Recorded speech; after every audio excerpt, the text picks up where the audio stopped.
Siapa sih Kak yang pengen dibully gitu? Siapa sih yang pengen lahir dengan keterbatasan fisik? Toh aku juga nggak memilih. Bahkan ada salah satu dokter di Indonesia yang memvonis harus diamputasi gitu. Iya, harus diamputasi karena saking parahnya gitu. Mungkin ya Kak, mungkin seandainya aku nggak,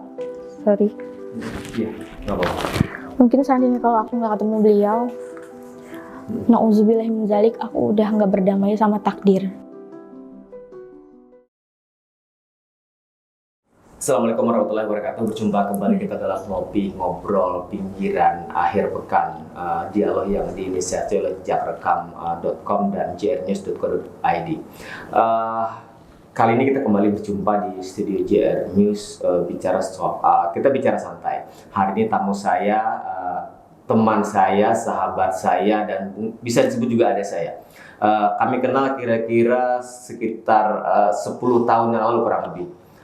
Kemudian 6 tahun terakhir kami hampir tidak pernah ketemu, tapi komunikasi masih sering. Saya menyebutnya Dea. Assalamualaikum Dea. Waalaikumsalam warahmatullahi wabarakatuh. Sehat hari ini? Alhamdulillah. Selamat datang di Banjarmasin. Tadi pagi kita ketemu tidak sengaja. Iya, terima kasih telah berkenan mengundang aku di sini nih. Pokoknya terima kasih sudah berkenan hadir, kita diskusi, kita ngobrol santai. Siap. Bagi saya Dea itu adalah seorang sahabat, adik yang kemudian kita kan sering cerita kan. Banyak poin, banyak hal yang sesungguhnya itu bisa menjadi pelajaran dari jalan hidup seorang Dea. Bagaimana berjuang sampai dengan hari ini yang orang tidak banyak tahu. Dia sering cerita ke saya, dia beberapa kali diskusi soal itu ke saya kan. Tapi ngomong-ngomong kita pertama kenal sekitar 10 tahun yang lalu kan ya? I think like that. 10 tahun yang lalu ya. 10 tahun yang lalu. Iya, di 2000. Di Amandit. Iya, betul. Kebetulan kakak sebagai mentor. Iya. Jadi tahu banget struggle aku. Di Amandit aku juga sering sharing kan gitu. Tanya-tanya diskusi terkait itu.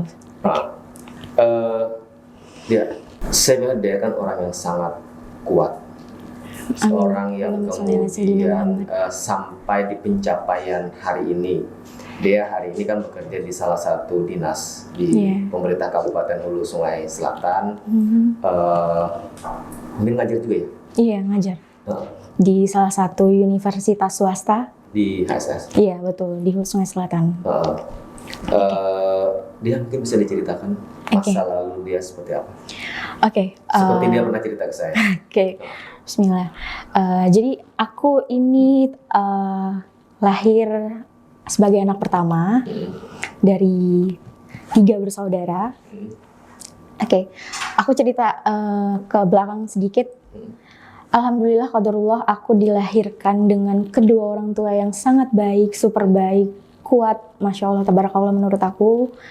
Lengkap gitu. Singkat cerita, aku terlahir dengan fisik yang normal, tanpa kekurangan apapun, seperti orang biasanya, seperti kakak juga gitu.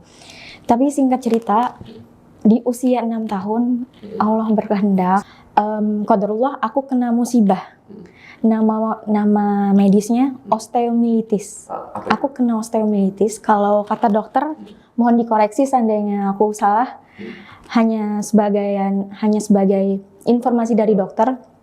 Kata dokter ini nama penyakitnya osteomilitis, yang dimana kaki aku atau tulang aku kalau tidak dioperasi akan mencair seperti lilin.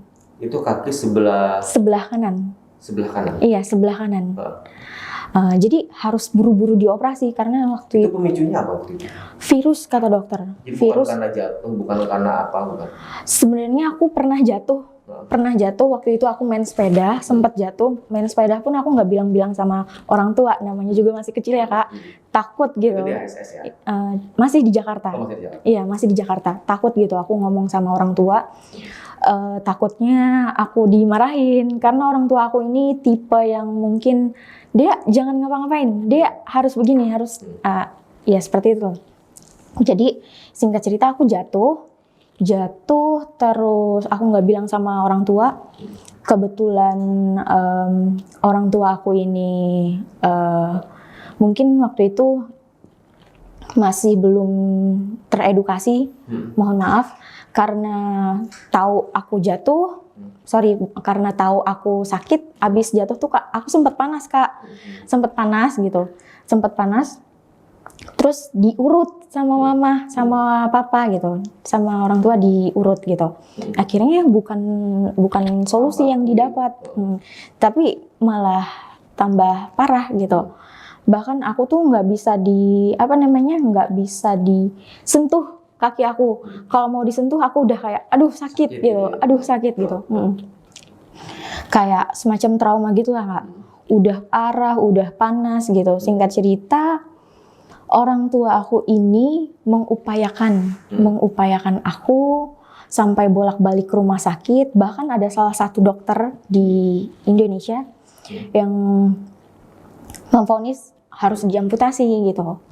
Iya, harus diamputasi karena saking parahnya gitu. Tapi oleh karena orang tua aku ini mengupayakan sampai kemana-mana, sampai harta kita habis. Mohon maaf, aku bukannya sombong. Semuanya harta habis, aset habis, punya adik-adik habis gitu. Terus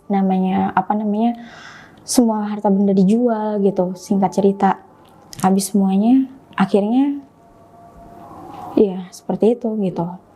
Alhamdulillah nggak diamputasi, tapi dioperasi. Iya, jadi tulang panggul sampai lutut itu diambil. Tulang panggul sampai lutut itu diambil, dikeruk.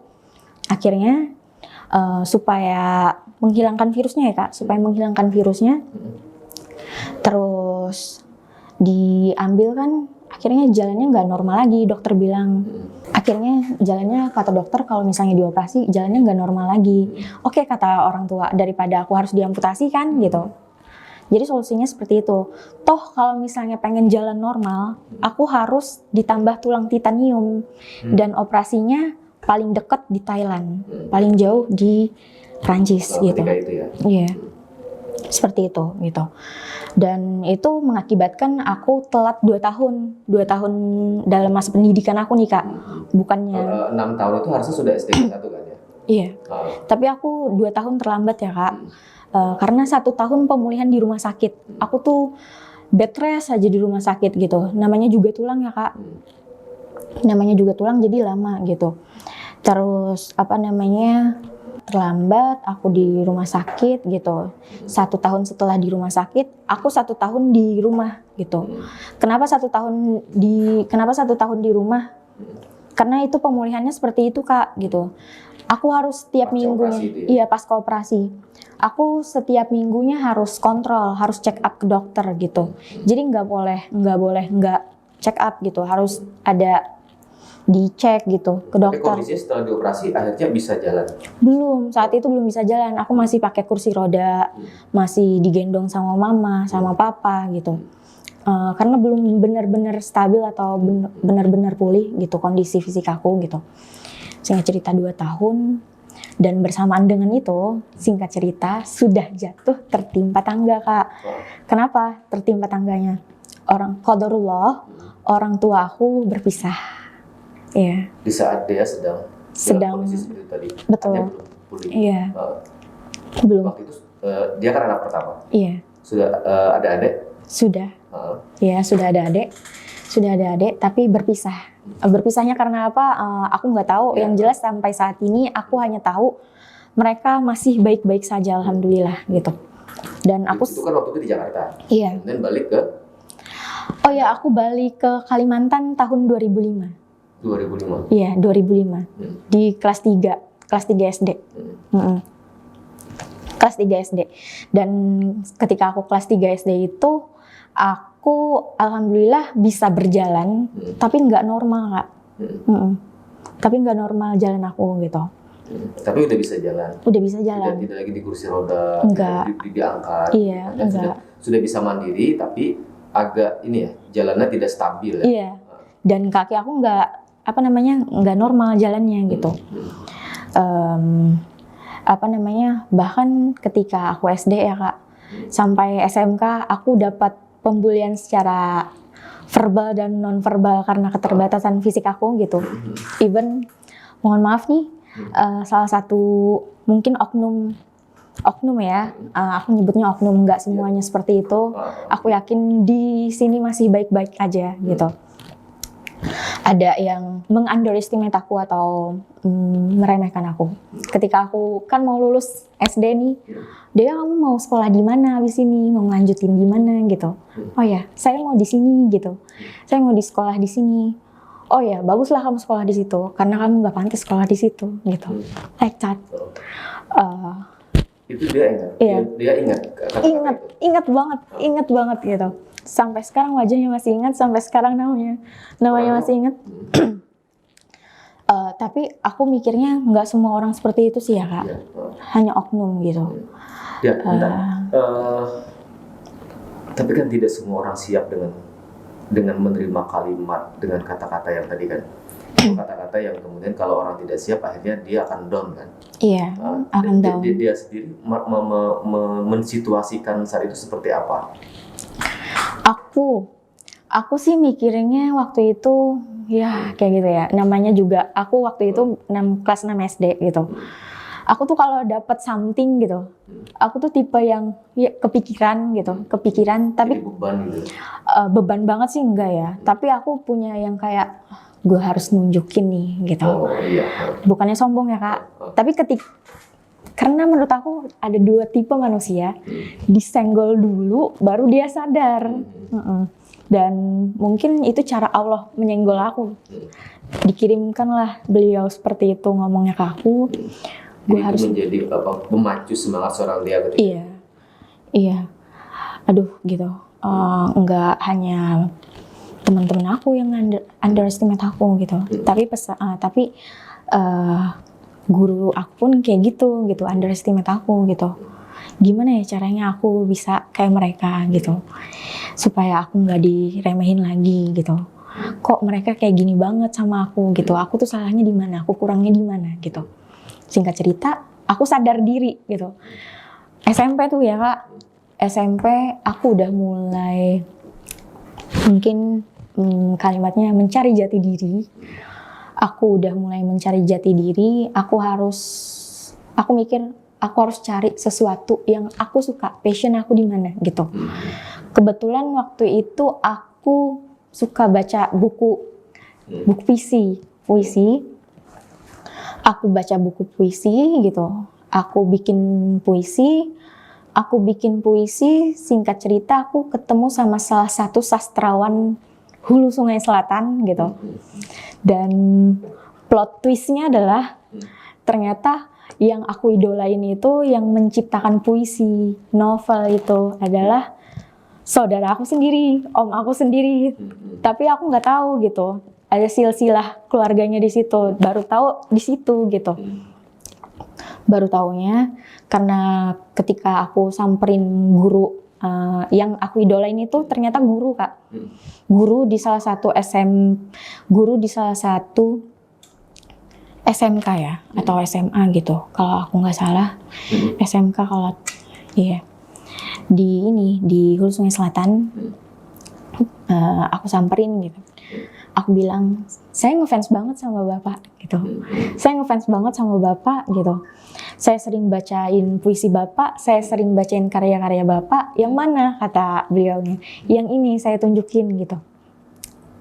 Akhirnya ternyata beliau saudaraku, om aku gitu. Tapi om dari jauh gitu, enggak om dekat gitu, tapi masih saudara gitu. Singkat cerita, aku direkomendasi sama beliau untuk belajar sama salah satu sastrawan yang ditunjuk beliau. Alhamdulillah sampai sekarang aku ini namanya bimbingan dengan beliau gitu. Boleh nggak aku sebutin namanya? Boleh. Aku ngefans banget sama Bapak Aliman Syahrani. Sampai sekarang aku masih dimentorin sama beliau gitu. Puisi, cerpen gitu. Dan beliau Masya Allah banget buat aku gitu. Jadi itu salah satu yang kemudian menguatkan seorang. Iya. Salah satu ya Kak. Dia dalam jalan hidup yang tidak gampang, yang tidak mudah tadi kan. Maaf, orang tua harus berpisah. Mhm. Kita tidak mempersoalkan dan tidak bertanya kenapa mereka berpisah, tetapi Yes. oke lah, mungkin sudah takdirnya harusnya seperti itu kan. Karena masing-masing orang itu berjalan dengan takdirnya masing-masing. Oke. Tapi bagaimana seorang dia kemudian berjalan, itu kan yang kemudian menjadi penting, Iya. menguatkan sampai dengan hari ini. Mhm. Bagaimana dia menjalani hari-hari itu sampai kemudian dia bertekad untuk bisa mandiri, sampai kemudian hari ini kan dia seorang perempuan menjadi tulang punggung bagi keluarga. Sekarang udah enggak lagi ya, alhamdulillah gitu. Aku waktu itu singkat cerita aku SMK ya. SMK aku udah aku kerja pertama kali di radio gitu. Karena orang tua aku ini ngajarin, Dea kamu harus kerja apa aja, yang penting halal gitu. Apa aja tuh Kak aku kerjain gitu. Aku kerjain gitu. Yang penting halal, aku kerja di radio. Terus alhamdulillahnya selagi di radio aku kerja sambil kerja di salah satu kantor pemerintahan gitu. Sambil kuliah juga gitu. Aku mikirnya kayak gini Kak, ya Kak. Sebentar. Bebannya itu kemudian ketika itu sambil kuliah, sambil kerja di radio, kerja juga di instansi pemerintah tadi. Iya. Jadi bagaimana kesibukan seorang dia mengatur waktu itu sesuatu yang kemudian sangat tidak mudah kan, Bang? Iya. Aku ngatur waktunya ya Kak. Di radio itu dari jam 3 kalau nggak salah ya. Siang ya? Jam 3 siang sampai jam 5 sore.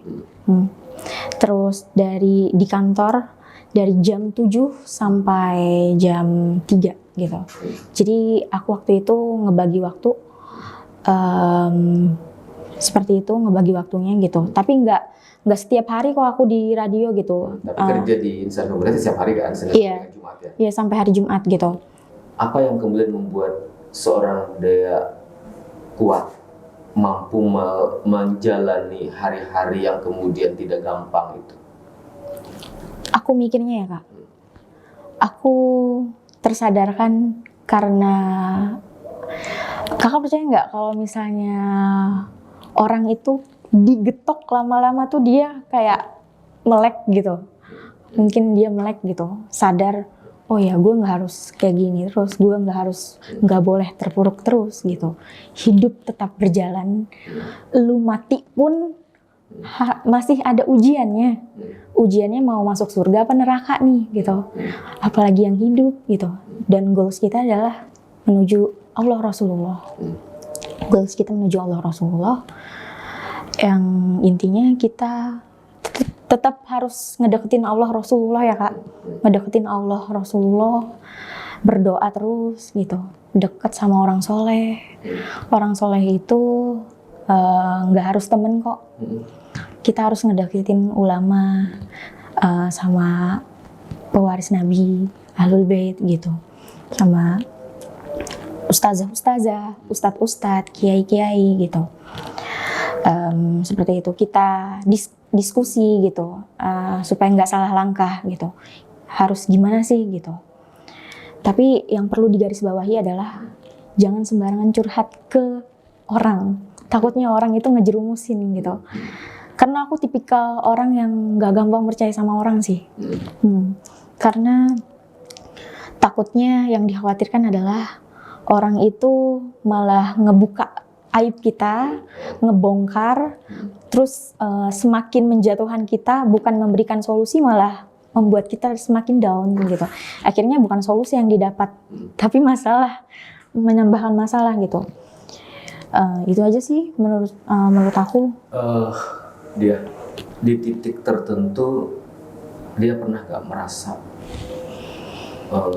ini berat banget nih? Oke. Setiap orang sepertinya pernah merasakan hal itu ya Kak. Berat banget ya Allah, ini harus kayak gimana gitu. Aku harus kayak gimana gitu. Aku nggak mau kayak gini terus gitu. Itu manusiawi, wajar. Tapi kita nggak boleh harus kayak gitu terus. Iya. Karena seperti yang aku bilang tadi, hidup terus berjalan gitu. Mau sampai mati pun kamu akan tetap dapat masalah. Jadi kamu tuh harus sadar, kamu tuh kuncinya ngedeketin Allah, Rasulullah. Minta yang terbaik ya Allah. Tolong berikan aku yang terbaik dalam hal apapun. Perbaiki takdir aku, berikan aku yang terbaik. Kuatkan aku dalam hal apapun. Yang penting engkau ridho, sayang sama aku. Pokoknya kalau misalnya Allah udah ridho, Allah udah sayang, itu tuh kayak kasih sayang orang tua. Orang tua kan tulus sama anaknya ya. Kalau orang tua tulus sama anaknya, tanpa anaknya minta pun udah dikasih karena tulus. Nah, poinnya adalah gimana caranya kita bikin Allah tuh benar-benar sayang banget sama kita gitu. Itu sih, biar kita selalu kuat dalam hal apapun gitu. Biar nggak gampang oleng ya Kak. Mungkin aku pikir kalau misalnya orang nggak tahu nih gitu goalsnya ke Allah Rasulullah, bunuh diri. Apalagi pernah dibully gitu karena keterbatasan fisik gitu, dari SD sampai SMK gitu, ujian yang bertubi-tubi gitu. Hanya melampiaskan pelariannya pada hal-hal yang tidak. Terus dari keluarga broken home, I think aku pikir dari keluarga broken home bukan sesuatu hal yang masalah untuk kita berubah lebih baik, menjadi lebih baik gitu. Jangan nyalahin kondisi dan takdir atau situasi dan kondisi. Even nyalahin orang tua nggak boleh, karena itu segala sesuatu udah diberikan oleh Allah gitu. Di titik itu apa yang membuat dia kuat? Orang tua sih. Orang tua? Iya, adik-adik. Mereka berpisah? Orang tua, adik-adik. Orang tua itu ibu, bapak, atau keduanya? Mama, papa, adik-adik, sama nenek aku. Sama, aku mikirnya begini loh Kak. Aku di dunia udah kayak gini ya Allah. Aku pengen di akhirat aku semuanya baik-baik aja. Meskipun dengan keterbatasan aku yang manusia banyak kurangnya gitu. Tapi aku pengen semuanya kumpul gitu. Baik-baik aja gitu. Toh kalau misalnya semuanya udah kita lakuin, kesenangan itu hanya bonus kan dari Allah Rasulullah. Siapa orang yang paling besar andilnya untuk menguatkan seorang Dea dalam menghadapi jalan yang tidak mudah ini? Jalan terjal yang harus dilalui seorang Dea kecil dalam kehidupan yang tidak gampang, yang tidak baik-baik saja tadi dia. Nyokap aku Kak, mama aku, menurut aku ya, aku ini kan orangnya nggak gampang ngomong ya. Kalau ada masalah tuh aku selalu nge-keep lah. Aku selalu nge-keep. Aku paling ngomongnya ke Allah Rasulullah sih. Singkat cerita, Allah mempertemukan aku dengan salah satu guru aku. Aku sebutin boleh nggak? Boleh. Nama ulama, tapi namanya almarhum Kiai Haji Saiful Islami. Beliau tuh sangat menguatkan aku. Sangat menguatkan aku. Mungkin ya Kak, mungkin seandainya aku nggak, mungkin seandainya kalau aku nggak ketemu beliau, na'udzubillah min dzalik, aku udah nggak berdamai sama takdir. Beliau itu selalu ngomong sama aku, segala sesuatu yang terjadi di muka bumi ini adalah sudah digariskan oleh Allah. Bahkan daun jatuh pun itu udah digariskan sama Allah.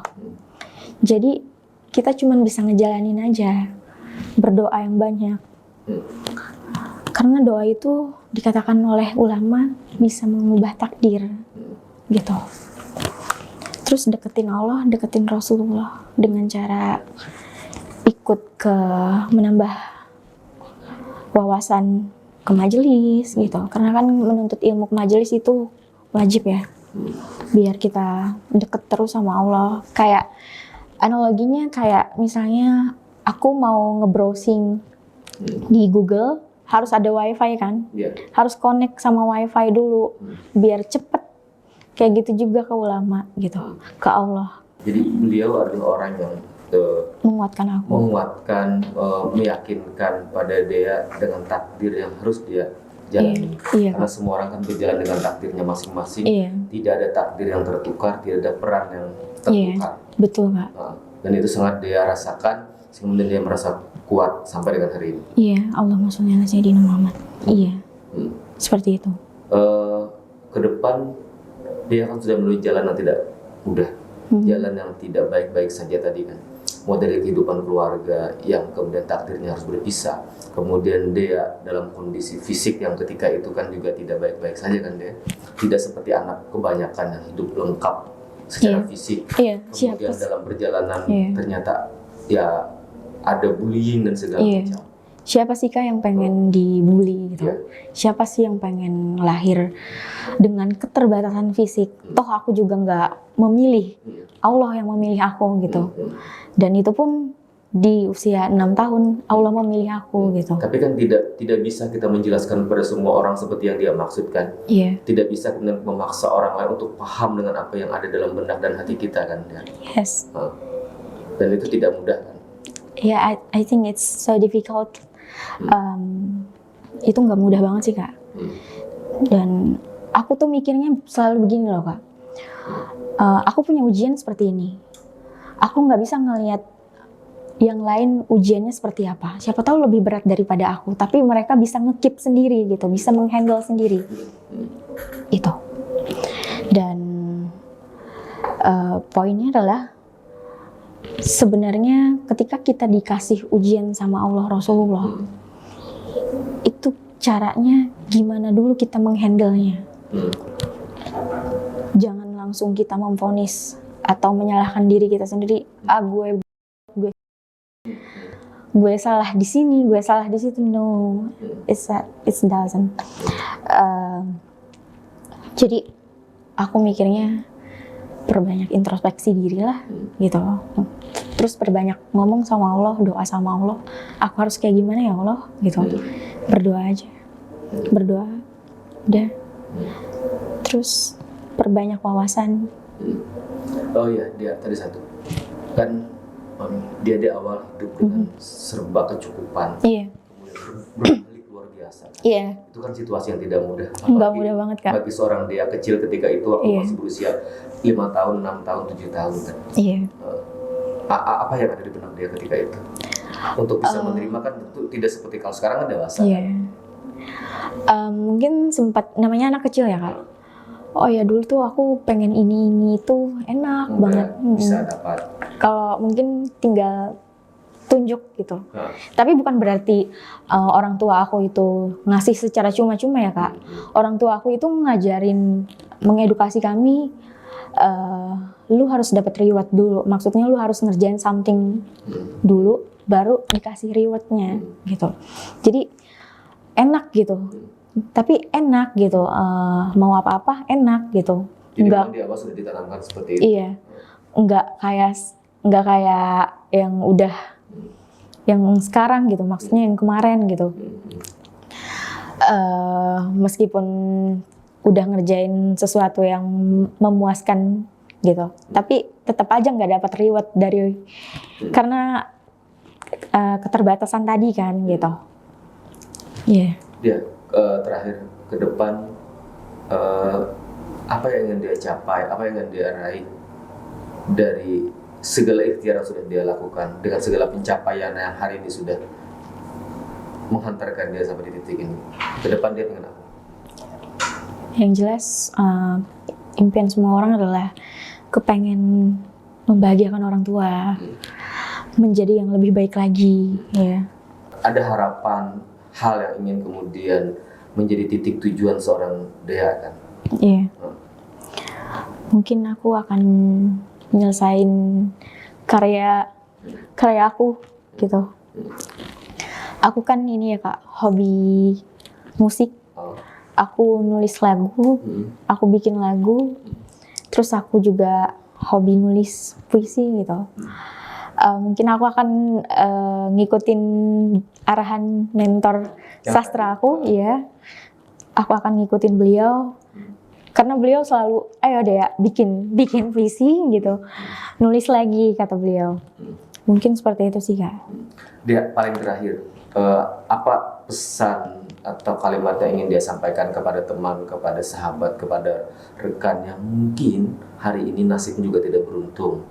Mungkin walaupun tidak persis sama dengan apa yang dia alami, tapi semua orang kan punya masalahnya sendiri. Agar orang itu tidak larut dengan masalahnya, agar orang kemudian punya tujuan hidup, apa yang dia sampaikan? Yang pengen aku sampaikan, kalau misalnya kita lagi dapat masalah, kalian lagi dapat masalah berat, ujian berat, kalian harus percaya, nggak semua sedih itu nggak selamanya, senang itu nggak selamanya. Kalau kata orang kan bilangnya roda itu berputar, tapi kalau aku nggak bilang roda itu berputar. Karena kalau misalnya roda itu berputar, ketika roda yang dari bawah berputar ke atas, dia akan balik lagi ke bawah. Yang enak itu di tengah-tengah, Kak. Kita bersyukur. Karena kalau misalnya orang dikasih kayak apapun, kalau dia bersyukur, hatinya tenang gitu. Kalau misalnya kalian lagi dapat apa-apa, kalian harus bilang bersyukur ya. Alhamdulillah ya Allah gitu. Bersyukur. Karena di luar masih banyak yang lebih dari kita. Maksudnya yang lebih parah daripada kita. Bersyukur, terus perbanyak ngomong sama Allah. Jangan biar kita nggak gampang oleng. Itu aja sih, Kak. Karena kita yakin di setiap masalah pasti ada jalan keluar. Iya. Keluar dan selesai dari masalah Iya. itu. Janji Allah pasti kok gitu. Apalagi Allah nggak akan nyanyain orang yang selama masih berada di jalannya. Tinggal bagaimana kemudian keyakinan kita atas itu. Iya. Oke, baik. Terima kasih Dea waktunya. Senang hari ini bisa ngobrol dengan Dea. Terima Walaupun kasih. kemudian kita sudah sering diskusi, kita sering ngobrol. Iya. Setelah sekian waktu Iya. kita kenal. Ya, sekali lagi terima kasih Dea. Dan Sama-sama. ini kan bisa memberikan apa? Mudah-mudahan bisa memberikan inspirasi. Karena saya yakin ada banyak hikmah, ada banyak pelajaran yang dia sampaikan di sini. Mungkin walaupun tidak identik dengan apa yang dialami setiap orang, tetapi setidaknya ada poin yang sama bahwa kita tidak boleh menyerah dengan apa yang kita alami kan. Iya, jangan pernah Setiap menyerah. masalah akan ada jalannya. Bagaimana kemudian kita bersyukur dengan apa yang kita raih hari ini. Iya. Kalau kita merasa susah, masih banyak orang yang jangan-jangan lebih susah daripada kita. Iya. Terima kasih Dea. Iya, Terus- sama-sama, Kak. Terus semangat.